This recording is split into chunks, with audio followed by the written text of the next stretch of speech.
സ്നേഹാർദ്രം.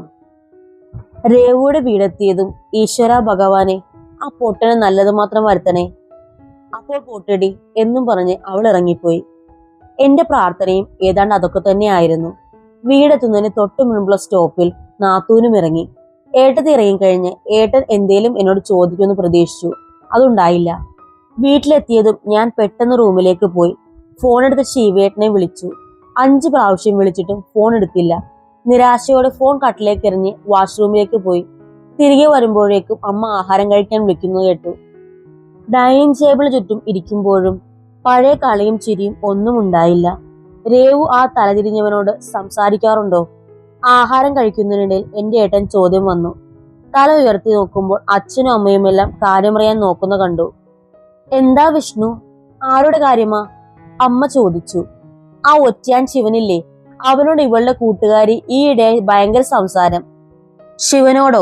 ശിവൻ അങ്ങനെ പെൺകുട്ടികളോട് മിണ്ടുന്ന കൂട്ടത്തിലുള്ളതല്ലോ. അമ്മയാണ്. എന്തോ എനിക്കറിയില്ല. എന്തായാലും ആ രേവുവിന് ഇപ്പോൾ അവരോട് കുറച്ച് സംസാരം കൂടുതലാണ്. ശിവൻ ഇപ്പോൾ ഏതോ കോളേജിൽ പഠിപ്പിക്കുവല്ലേ. ഇന്നാളൊരു ദിവസം ഞാൻ കണ്ടു. ആളാകെ മാറി മിടുക്കനായിരിക്കുന്നു. ഏട്ടൻ ദേഷ്യത്തിൽ അമ്മയെ നോക്കി. ഇത്രനാളും പറഞ്ഞു പഠിപ്പിച്ച വില്ലൻ വേഷത്തിന് പെട്ടെന്നൊരു നായകഭാവം വരുന്നത് ഏട്ടൻ സഹിക്കാനാവുന്നില്ല എന്ന് തോന്നി. അച്ഛൻ പക്ഷെ നിശബ്ദനായിരുന്നു. രേവുവിന് ശിവേട്ടനുമായി ഒരു ബന്ധവുമില്ല. ഞാൻ പറഞ്ഞു. ഇല്ലെങ്കിൽ അവൾക്ക് കൊള്ളാം. അത്രയും പറഞ്ഞ് ഏട്ടൻ എഴുന്നേറ്റ് പോയി. ഞാനും പെട്ടെന്ന് കഴിച്ചു തീർത്ത് എഴുന്നേറ്റു. റൂമിൽ ചെന്ന് വീണ്ടും ശിവേട്ടനെ ഫോൺ ചെയ്തു. 2-3 വട്ടം വിളിച്ചിട്ടാണ് ഫോൺ എടുത്തത്. എന്താ? തീരെ ഇഷ്ടപ്പെടാത്ത രീതിയിൽ ചോദ്യം വന്നു. അത് പിന്നെ 6 പാക്ക്. എന്തേ, അവനെ കാണാതെ നിനക്ക് ഉറക്കം വരുന്നില്ലേ? യോ, അതല്ല. ഒരാനയുടെ മുമ്പിലാണല്ലോ അതിനെ വിട്ടേച്ചു പോയത്. ഇപ്പോൾ ജീവനോടെ ഉണ്ടോ എന്നറിയാനാ. ഞാനും വിട്ടില്ല. വിഷമിക്കണ്ട, അവിടെ തന്നെ ചാരി വെച്ചിട്ടുണ്ട്. നല്ല കനത്തിൽ മറുപടി വന്നു. ഭഗവാനെ, എന്നെ ചങ്കിടിച്ചു പോയി. എന്താ പറഞ്ഞത്? പറഞ്ഞത് മനസ്സിലായില്ലേ? അവനെ റോഡിൽ നിന്ന് വടിച്ചെടുത്ത് ഭിത്തിയിൽ തേച്ചു പിടിപ്പിച്ചിട്ടുണ്ടെന്ന്. നിങ്ങൾ അവനെ കൊല്ലാക്കൊല ചെയ്തോ മനുഷ്യ? ഇല്ലടി, നിന്നെ കയറി പിടിച്ചിട്ട് അവൻ ഞാൻ കെട്ടിപ്പിടിച്ച് ഉമ്മ കൊടുക്കാം.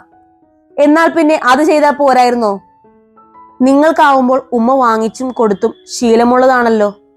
എന്നെ ഉമ്മ വച്ചവൾക്ക് മറുപടി ഞാൻ കൊടുത്തിട്ടുണ്ട്. അല്ലാതെ ആരെങ്കിലും കൈ നീട്ടിയാൽ ഉടനെ മലനടിച്ച് വീഴുകയല്ല വേണ്ടത്. ഞാൻ വീഴാൻ പോയപ്പോൾ അയാൾ താങ്ങിയതല്ല മനുഷ്യ. വല്ലവന്റെയും പെണ്ണുമ്പിളയെ താങ്ങാൻ പോയത് കൊണ്ട് അവനിപ്പോ അവിടെ തൂണും ചാരി ഇരിക്കുന്നേ. നിങ്ങൾ എന്തു പറഞ്ഞ അയാളെ തല്ലി? തല്ലാനൊക്കെ ഒരു കാരണം ഉണ്ടാക്കാനാണോ പാട്? നിങ്ങൾ നന്നാവില്ല മനുഷ്യ. വേണ്ടടി, നാട്ടിലുള്ള അലവലാദികൾ വന്ന് വീട്ടിലിരിക്കുന്ന പെണ്ണുങ്ങളെ താങ്ങുമ്പോൾ നിന്റെ ആങ്ങളെ പോലെ കണ്ടു നിന്ന് ആസ്വദിക്കാം. അതും പറഞ്ഞ് ഫോൺ വെച്ചു. 6 പാക്കിന് വല്ലതും കാര്യമായി പറ്റിയിട്ടുണ്ടേ ഫോൺ വരേണ്ടതാണല്ലോ എന്ന് ചിന്തിച്ചതേ ഉള്ളൂ. വീട്ടിലെ ഫോൺ ബെല്ലടിച്ചു. അച്ഛനാണ് ഫോൺ എടുത്തത്. ഏത്, എപ്പോൾ എന്നൊക്കെ ചോദിച്ച പോലെ 6 പാക്കിന്റെ കാര്യം ഏതാണ്ട് തീരുമാനമായെന്ന് ഉറപ്പായി. മുറിയിൽ നിന്ന് പുറത്തേക്ക് ഇറങ്ങി വരുമ്പോൾ ഹൃദയം വല്ലാതെ മിടിക്കുന്നുണ്ടായിരുന്നു. അച്ഛൻ വല്ലാത്ത പരിഭ്രമത്തോടെ നിൽക്കുന്ന കണ്ടു. എന്താ അച്ഛാ, എന്തു പറ്റി? ഏട്ടനാണ്. അത് പിന്നെ നിരഞ്ജൻ വീണ്ടും ഹോസ്പിറ്റലിൽ അഡ്മിറ്റായി. ഹോസ്പിറ്റലിലോ? എന്തു പറ്റി? വൈകിട്ട് ഞങ്ങൾ കണ്ടതാണല്ലോ. ആക്സിഡന്റ് ആണെന്നാ പറഞ്ഞത്. നീ വരുന്നോ? നമുക്ക് അവിടം വരെ ഒന്ന് പോകാം. സിറ്റി ഹോസ്പിറ്റലാണ്. ഞാനിപ്പോൾ വരാം. അതും പറഞ്ഞ് ഏട്ടൻ പോയി.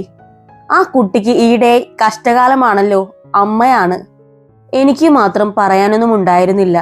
കാര്യമായ കുഴപ്പങ്ങളൊന്നും പറ്റരുതേ എന്ന് പ്രാർത്ഥിക്കാനേ കഴിഞ്ഞുള്ളൂ. കുറച്ചു കഴിഞ്ഞ് ഏട്ടനും അച്ഛനും ഹോസ്പിറ്റലിലേക്ക് പോയി. കാത്തിരുന്നിട്ട് കാര്യമില്ലെന്ന് തോന്നിയത് കൊണ്ട് ഞാനും റൂമിലേക്ക് പോയി. ഒരു മനസ്സമാധാനവും തോന്നിയില്ല. ഫോണെടുത്ത് രേവുവിനെ വിളിച്ചു. ചരമവാർത്ത പറയാൻ വിളിച്ചതാണോടി? മറുവശത്ത് നിന്ന് അവളുടെ ചോദ്യം കേട്ടപ്പോൾ ചൊറിഞ്ഞു വന്നതാണ്. ചത്തില്ല, ഞാൻ ദേഷ്യത്തോടെ പറഞ്ഞു. ഓ, അപ്പോ പൊട്ടന് ഭാഗ്യമുണ്ട്. നീ നാളെ എന്റെ കൂടെ ഹോസ്പിറ്റൽ വരുമോ? എന്നാത്തിനാ? നിന്റെ കെട്ടിയോന്റെ കരവിരുത് നേരിട്ട് കണ്ട് ആസ്വദിക്കാനാ? ഇല്ല, എനിക്കൊരു കുടുംബജീവിതം ഉണ്ടാകുമോ എന്നറിയാൻ. എന്റെ പൊന്നു ഭദ്രേ, ഉള്ള കാര്യം ഞാൻ പറയാം. അങ്ങേർക്ക് ഭ്രാന്താണ്. നീ എന്ന ഭ്രാന്ത്. ഒരു പക്ഷേ സ്നേഹം കിട്ടാതെ വളർന്നുകൊണ്ടാവാം അയാൾ ഇത്രയും ഭ്രാന്തമായി നിന്നെ സ്നേഹിക്കുന്നത്. രേവുവിന്റെ വാക്കുകൾ എന്റെ ഉള്ളിൽ സന്തോഷമോ അഹങ്കാരമോ എന്തൊക്കെയോ നിറയ്ക്കുന്നുണ്ടായിരുന്നു. എന്തായാലും പിറ്റേ ദിവസം രാവിലെ തന്നെ ഹോസ്പിറ്റലിൽ പോയി സിക്സ് പാക്കിനെ കാണാൻ തീരുമാനിച്ചു. ഞങ്ങൾ ഹോസ്പിറ്റലിൽ ചെല്ലുമ്പോൾ ഏട്ടൻ സിക്സ് പാക്കിനോട് കാര്യങ്ങൾ കുത്തി കുത്തി ചോദിക്കുന്നുണ്ട്. മറുപടി പറയുന്ന ശബ്ദം കേൾക്കുമ്പോൾ അറിയാം ആളുടെ ക്ഷീണം. ഒറ്റയാനാണോ പാക്കിനെ ഉപദ്രവിച്ച് എന്നാണ് ഏട്ടൻ അറിയേണ്ടത്. പാക്ക് പക്ഷേ അത് പാടെ നിരസിക്കുന്നത് കണ്ട് ഞാനും രേവു മുഖത്തോട് മുഖം നോക്കി. പുള്ളി ആക്സിഡന്റ് ആണെന്ന വാദത്തിൽ ഉറച്ചു നിൽക്കുക. ഏട്ടൻ ഒന്നമർത്തി മൂളി സിക്സ് പാക്കിന്റെ അടുത്തുനിന്ന് മാറി. അപ്പോഴാണ് ഞങ്ങളെ കണ്ടത്. നിങ്ങളോ? ഈ ചേട്ടനെ കാണാൻ വന്നതാ, രേവുവാണ്. ഏട്ടൻ രേവുവിനെ കനപ്പിച്ചു നോക്കിയിട്ട് മുറിവിട്ട് പോയി. ഞാൻ സിക്സ് പാക്കിനെ നോക്കി. മുഖമെല്ലാം നീര് വന്ന് വീർത്തിരിക്കുന്നു. 2 കൈയും ഒടിഞ്ഞിട്ടുണ്ട്. കാലിലും ബാൻഡേജ് ഉണ്ട്. ആന ഇവന്റെ പുറത്തേക്ക് ശരിക്കങ്ങ് മേഞ്ഞിരിക്കുന്നല്ലോ, രേവു എന്റെ ചെവിയിൽ പറഞ്ഞു. എന്റെ മനസ്സിലും അതായിരുന്നു ചിന്ത. രേവുവിനെ കണ്ടതും സിക്സ് പാക്കിന്റെ നീരുവന്ന മുഖം ഒന്നുകൂടെ കൂടി വീർത്തു. എന്തു പറ്റിയതാ ചേട്ടാ? ഞാൻ വിക്കി വിക്കി ചോദിച്ചു. ഓ, ഒന്ന് വീണതാ, രേവുവിനെ കടുപ്പിച്ചു നോക്കി സിക്സ് പാക്ക് പറഞ്ഞു.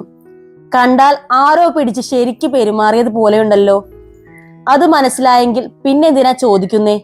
പാക്ക് രേവുവിനോട് കലിപ്പിൽ ചോദിച്ചു. ഏട്ടൻ എന്താ ഇങ്ങനെയൊക്കെ പറയുന്നേ?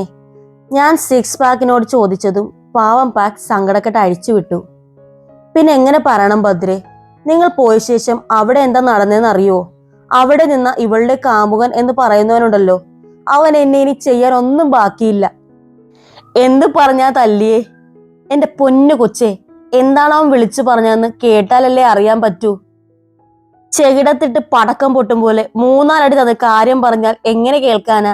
ഞാനൊരു മൂളക്കം മാത്രമേ കേട്ടുള്ളൂ. അതാണെങ്കിലാ ഇതുവരെയും ചെവിന്നത് പോയിട്ടുമില്ല.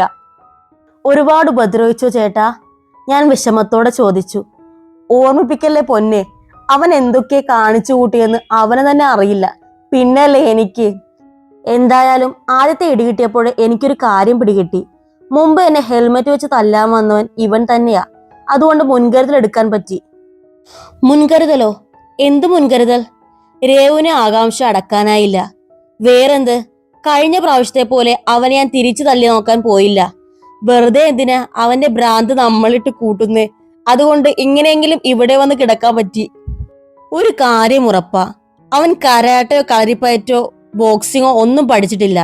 ഇതൊക്കെ പഠിച്ചവനായിരുന്നേൽ ഇങ്ങനെ മനസ്സാക്ഷിയില്ലാതെ തല്ലില്ല. കഷ്ടം, ഞാൻ മനസ്സിൽ പറഞ്ഞുപോയി.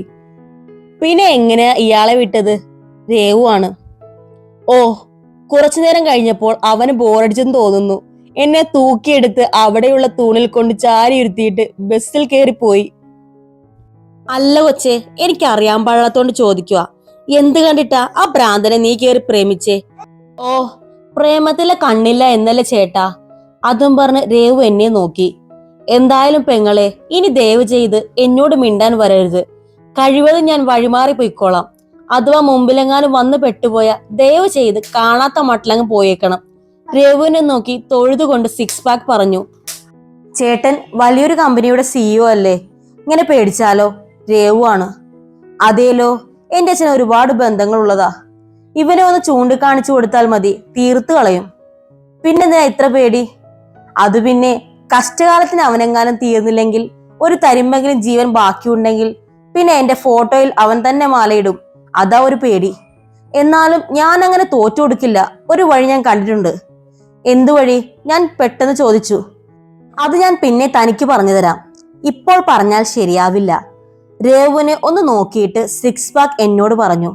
ബെസ്റ്റ്, ഇതാ ചേട്ടൻ ആശുപത്രിയിൽ നിന്ന് ഇറങ്ങാൻ നേരം കിട്ടാത്തേ, രേവു ചിരിയോടെ പറഞ്ഞു. സിക്സ് പാക്കിനോട് യാത്ര പറഞ്ഞ് ഞങ്ങൾ കോളേജിലേക്ക് പോയി. മനസ്സിൽ ചെറിയൊരു ടെൻഷൻ ഉണ്ടായിരുന്നു. എന്തു വഴിയാകും നിരഞ്ജൻ ചേട്ടൻ കണ്ടിട്ടുണ്ടാവുക? ടെൻഷൻ സഹിക്കാൻ വയ്യാണ്ടായപ്പോൾ സംശയം രേവുവിനോട് തന്നെ പങ്കുവച്ചു. എന്റെ ഭദ്രേ, ആ പാക്ക് എണീറ്റ് നടക്കണമെങ്കിൽ തന്നെ കുറഞ്ഞത് 3 മാസം പിടിക്കും. അതുമാത്രമല്ല, അങ്ങേര് കണ്ടുപിടിക്കുന്ന കുരുട്ടുബുദ്ധിയെല്ലാം നിന്നോട് തന്നെ വന്ന് പറയുകയും ചെയ്യും. കഷ്ടം, പുറമേ ഉരുട്ടിക്കേറ്റൽ മാത്രമേ കയ്യിലുള്ളൂ. നല്ല ഒന്നാന്തരം പേടിത്തോണ്ടനാ. രേവു പറഞ്ഞപ്പോൾ ശരിയാണെന്ന് എനിക്കും തോന്നി. പാവം പാക്ക്. വൈകിട്ട് വീട്ടിലേക്ക് ചെന്നപ്പോൾ അച്ഛനും അമ്മയും കാര്യമായ ചർച്ചയിലാണ്. ഏട്ടൻ വന്നിട്ടുണ്ടായിരുന്നില്ല.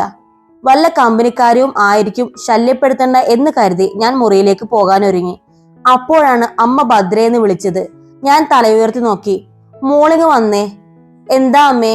അമ്മ ഒരു കാര്യം ചോദിച്ചാൽ മോൾ സത്യം പറയണം. എന്താ? രേവുവും ശിവനും തമ്മിൽ എന്താ ബന്ധം? ഞാൻ അച്ഛന്റെ മുഖത്തേക്ക് നോക്കി. അച്ഛൻ എന്നെ തന്നെ നോക്കിയിരിപ്പാണ്. ഓ, ഒരു ബന്ധവുമില്ല. കള്ളം പറയരുത്. ശിവൻ പെൺകുട്ടികളോട് മിണ്ടുന്നത് ഞാൻ കണ്ടിട്ടേയില്ല. പൊതുവെ ആരുമായി അടുക്കുന്ന പ്രകൃതമല്ല അവന്റേത്.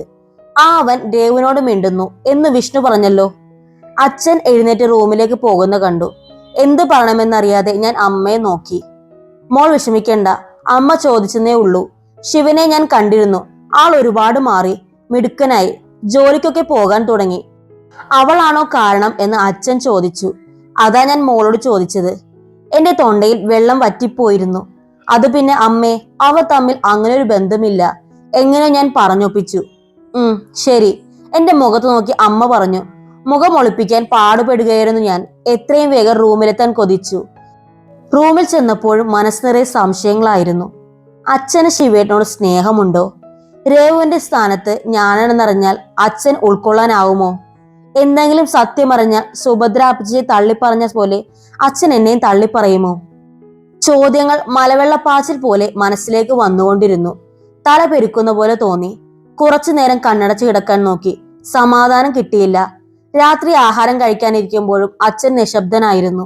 ഏട്ടൻ അളിയനെ ശുശ്രൂഷിക്കാൻ ഹോസ്പിറ്റലിൽ തന്നെ നിൽപ്പാണ്. ആഹാരം കഴിച്ചെന്ന് വരുത്തി ഞാൻ എഴുന്നേറ്റു. സാധാരണഗതിയിൽ അച്ഛൻ പിടിച്ചിരുത്തേണ്ടതാണ്. പക്ഷേ ഇന്ന് അച്ഛൻ വേറേതോ ലോകത്താണെന്ന് തോന്നി. റൂമിൽ ചെന്ന് ഫോണെടുത്ത് കെട്ടിയോനെ വിളിച്ചു. എന്താടി, നിങ്ങളാ പാവത്തിനെ ചതച്ചല്ലേ? ഒരു പാവം വന്നേക്കുന്നു. നിങ്ങൾക്ക് ഭ്രാന്താണ് മനുഷ്യ. കഷ്ടം തന്നെ. ആ പാവം തിരിച്ചു തല്ലില്ലെന്ന് ഉറപ്പുള്ളത് കൊണ്ടല്ലേ നിങ്ങൾ ആക്രമണം കാണിച്ചേ? തിരിച്ചു തല്ലിയാൽ അവൻ വിവരമറിഞ്ഞേനെ. ഒരു സഹായം ചെയ്തതിനാണ് നിങ്ങൾ ആ പാവത്തിനെ തച്ചുടച്ചേ. പിന്നെ പെണ്ണുങ്ങളെ കാണുമ്പോൾ മാത്രമേ അവനെ പരോപകാരി ഉണരത്തുള്ളൂ. അയാൾ അങ്ങനെയൊന്നും കരുതിയല്ല എന്നെ പിടിച്ചത്. പിന്നെ എങ്ങനെയാ കരുതിയത്? നിന്നെ പെങ്ങളായിട്ട് കാണാൻ അവന് ബുദ്ധിമുട്ടാണെന്നല്ലേ പറഞ്ഞത്? അവന്റെ കണ്ണ് കുത്തിപ്പൊട്ടിക്കാ വേണ്ടത്. ഞാൻ വീഴാതിരിക്കാൻ ഒന്ന് പിടിച്ചതിന് നിങ്ങളാ പാവത്തിനെ തല്ലിയെങ്കിൽ നിങ്ങളെ കെട്ടിപ്പിടിച്ച് ഉമ്മ വെച്ചവളെ ഞാനെന്ത് ചെയ്യണം? നീ പോയി തല്ലെന്ന്. ഞാൻ വീഴാതിരിക്കാൻ ഒന്ന് പിടിച്ചതിന് നിങ്ങളാ പാവത്തിനെ തല്ലിയെങ്കിൽ നിങ്ങളെ കെട്ടിപ്പിടിച്ച് ഉമ്മ വെച്ചവളെ ഞാനെന്ത് ചെയ്യണം? നീ പോയി തല്ലടി അവളെ. ഞാൻ പറഞ്ഞോ വേണ്ടെന്ന്? പിന്നെ ഞാൻ നിങ്ങളെപ്പോലെ നാട്ടുകാരെ തല്ലാൻ നടക്കുമല്ലേ? എന്നാലും എന്ത് കണ്ടിട്ടാ മനുഷ്യ അപ്പോഴാണ് നിങ്ങളൊക്കെ ഒരു ഉമ്മ വെച്ചത്? ചിലപ്പോൾ എന്റെ ക്ലാസ് കണ്ടിട്ടായിരിക്കും. ഹായ് ഫ്രണ്ട്സ്, നമുക്കൊരു 170ഓളം സബ്സ്ക്രിപ്ഷന്റെ കുറവുണ്ട്. നിങ്ങളെല്ലാവരും സബ്സ്ക്രൈബ് ചെയ്ത് സപ്പോർട്ട് ചെയ്യണേ. പിന്നെ നിങ്ങൾക്ക് കഥ കേട്ടിട്ട് എന്താ തോന്നുന്നത് അതൊന്ന് കമന്റ് ചെയ്യാൻ വിട്ടുപോകരുതേ.